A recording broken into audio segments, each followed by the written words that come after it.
আসসালামু আলাইকুম। আজ আমার দর্শক বন্ধুদের জন্য আরেকটি রেসিপি নিয়ে এসেছি।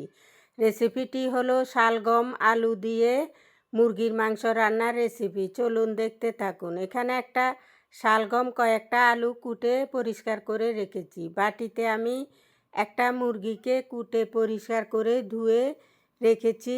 এখন পেঁয়াজ, রসুন, আদা পেস্ট, কাঁচামরিচ দিয়ে দিলাম পরিমাণ মতো, লবণ স্বাদ মতো দিয়ে দিলাম, হলুদ পরিমাণ মতো দিলাম, শুকনো গুঁড়ো মরিচ পরিমাণ মতো দিলাম, জিরা ধনিয়া গুঁড়ো পরিমাণ মতো দিলাম, সব গরম মশলা গুঁড়ো পরিমাণ মতো দিলাম।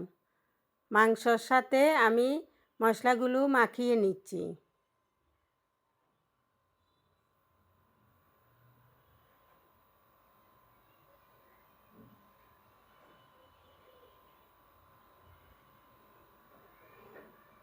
চুলা জ্বালিয়ে আমি কড়াইতে সয়াবিন তেল পরিমাণ মতো দিয়ে দিলাম।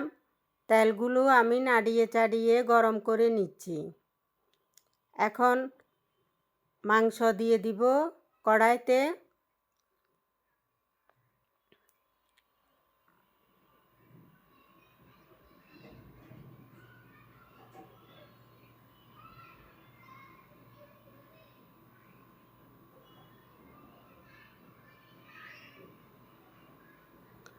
একটু নাড়িয়ে দিব মাংসগুলো।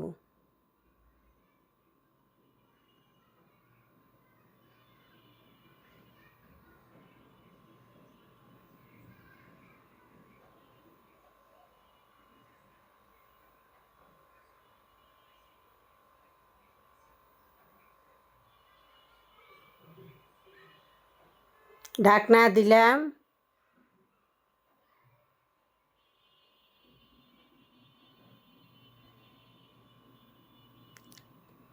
মাংস ভাজা হয়ে গিয়েছে।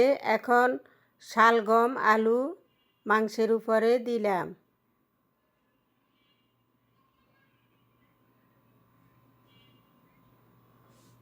আর একটু নাড়িয়ে দিব।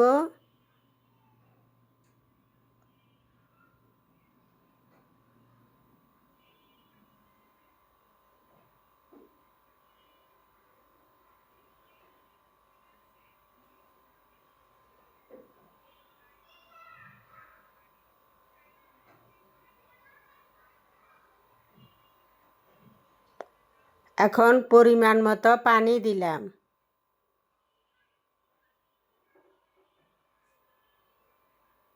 ঢাকনা দিয়ে ঢেকে দিলাম। কিছুক্ষণ মাংস উতরাক। ফুটে উঠেছে মাংসগুলো, ঝোলগুলো কমে গিয়েছে। দেখুন কি সুন্দর কালার এসেছে, খুবই দুর্দান্ত কালার এসেছে। আমি কাঁচামরিচ দিয়ে দিলাম গ্রানের জন্য, একটু ঘি দিলাম স্বাদ হওয়ার জন্য।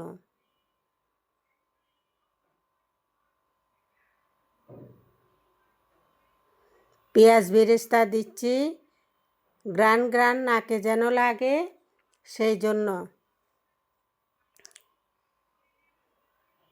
কি সুন্দর কালার এসেছে দেখেছেন দর্শক বন্ধুরা? আপনারা আমার ভিডিও দেখবেন, ভিডিও দেখে এইভাবে শালগম আলু দিয়ে মুরগির মাংস রান্না করে খাবেন। দেখবেন আপনাদের কাছে খুবই মজাদার একটা রেসিপি হয়ে যাবে, বাসায় সবার পছন্দের তালিকায় থাকবে। হয়ে গেছে মজাদার রেসিপি শালগম আলু দিয়ে মুরগির মাংস রান্না। আজ আর না।